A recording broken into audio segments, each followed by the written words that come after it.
So guys आइए आइए, आपका ही तो इंतजार था और हम आपका फिर से मोस्ट वेलकम करते हैं अपनी डेली रेसलिंग एपिसोड में। एंड आज चीजें शुरू कर लेते हैं the second city saint CM Punk से। एंड इस बारी देखो हम एक बुरी खबर के साथ आए हैं, तो देखो हमें माफ कर देना। एंड वो न्यूज ये है कि CM Punk versus Drew McIntyre का मैच जो समर स्लैम में होने वाला था वो अब ऑलमोस्ट कैंसिल ही होता जा रहा है। बैक स्टेज में इसको लेकर प्लान कैंसिल होते जा रहे हैं क्योंकि सीएम पंक की इंजरी अभी पूरी तरीके से ठीक नहीं हुई, वो ओके होने का नाम ही नहीं ले रहे। बट एक खुशखबरी भी है जो मैं इसके साथ साथ आपको देता चलूंगा कि इनका मैच अगर समर स्लैम नहीं होता तो उसके बाद वाला जो पेपर व्यू है ना, जिसे हम बैड ब्लड के नाम से जानते हैं, तो ये मैच सीधा वहां पे करवाया जाएगा एक मेन इवेंट के तौर पर, वो भी एक हेल इन अ सेल मैच। बाकी फिलहाल तो देखो ये सब बैक स्टेज का प्लान है, तो कभी भी चेंज हो सकता है। लेकिन फिलहाल अभी भी जब तक चीजें समर स्लैम तक नहीं आ जाती, अब CM Punk versus Drew McIntyre को एटलीस्ट समर स्लैम के लिए एक्सपेक्ट कर सकते हो। बाकी अगर आप चैनल पर नए हो तो चैनल को अभी लाइक एंड सब्सक्राइब कर दो। और हाँ, आपको वीडियो एंड तक पूरी देखनी है। एंड नाउ आप देख रहे हैं रेसलमैनिक्स एंड सब्सक्राइब करना तो बनता है। वेल मिस्टर सेथ फ्रीकिन रॉलिंस, उन्होंने क्लैश एट द कैसल के बाद तुरंत ही अपना रिटर्न कर लिया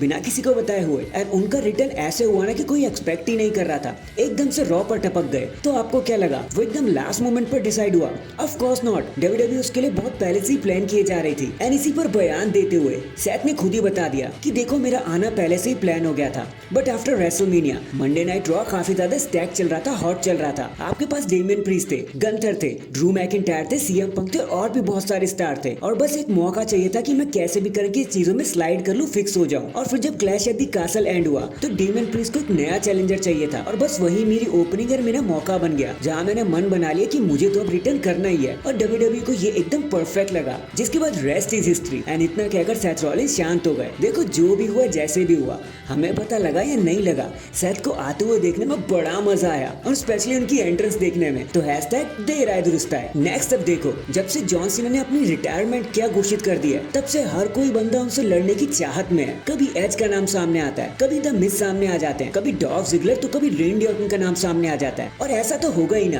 क्योंकि नेक्स्ट ईयर जॉन सीना ने पहले ही बता दिया कि उनकी लाइफ का आखिरी ईयर होने वाला है, मतलब 2025। तो भाई हर कोई उनसे लड़ना ही चाहेगा, एटलीस्ट लाइफ में तो एक बार। वो इतने बड़े सुपरस्टार है, लेकिन अब इस रेस में एक नाम और जुड़ गया है, और वो नाम है the one of a kind, Rob Van Dam का। उन्होंने तो सीधा ये कह दिया कि देखो अगर डब्ल्यूडब्ल्यूई मुझे मौका देती है तो मैं अभी का भी रिटर्न करके सीना से लड़ना चाहूंगा। एंड डब्ल्यूडब्ल्यूई माने ना माने, मुझे तो लगता है कि अगर मैं और सीना एक बार फिर से लड़ते हैं तो वही 2006 ECW वाली फीलिंग आ जाएगी, अगर सब कुछ मैनेज हुआ तो। और कुछ यही कहना था रॉब वैन डैम का कि अगर वो और जॉन सीना लड़ते हैं तो एक बहुत बड़ा मेगा मेन इवेंट निकल के आएगा। बाकी गाइस देखो, अगर डब्ल्यूडब्ल्यूई से बिल्कुल वैसे ही बुक करेगी जैसे RVD वर्सेस जॉन सीना का पार्ट 1 बुक किया था, तब तो भाई पूरी दुनिया ही इसके लिए एक्साइटेड होगी। एकदम तूफानी मैच निकलकर ये सामने आएगा, रूथलेस एग्रेशन देखने को मिलेगा, वो तो अलग ही है। But at the end of the day हम जानते हैं डब्ल्यूडब्ल्यूई वही करेगी जो उनका मन करेगा। हम फैंस चाहे जो सोचते हैं, उनको इससे क्या फर्क पड़ने वाला है। तो भाई प्लान्स चाहे जितने बनाते रहो, इन दी एंड होगा वही जो डब्ल्यूडब्ल्यूई को सही लगेगा। भाई जॉन सीना भी उन्हीं की बात सुनते हैं। Hashtag all the very best in सारे चैलेंजर्स के लिए। इन दी एंड अब कोई फेस बने ना बने, लेकिन शायद डेमियन प्रीस्ट की गाड़ी अब यहाँ से रूप चेंज करने वाली है। एंड लगता है वो शायद फेस होने वाले हैं, क्योंकि आफ्टर समर स्लैम डब्ल्यूडब्ल्यूई ने अपना पूरा मन बना लिया है कि रिया रिप्ले एंड डेमियन प्रीस्ट को जजमेंट डे से बाहर कर दिया जाए, अलग कर दिया जाए। और हो सकता है कि फिर जजमेंट डे के 2 हिस्से हो जाए, एक तरफ मॉर्गन वाली जजमेंट डे, तो दूसरी तरफ डेमियन प्रीस्ट और रिया रिप्ली वाली जजमेंट डे। वही जैसे ब्लड लाइन का हिसाब चल रहा है। एंड हो सकता है कि डेमियन प्रीस्ट और रिया रिप्ली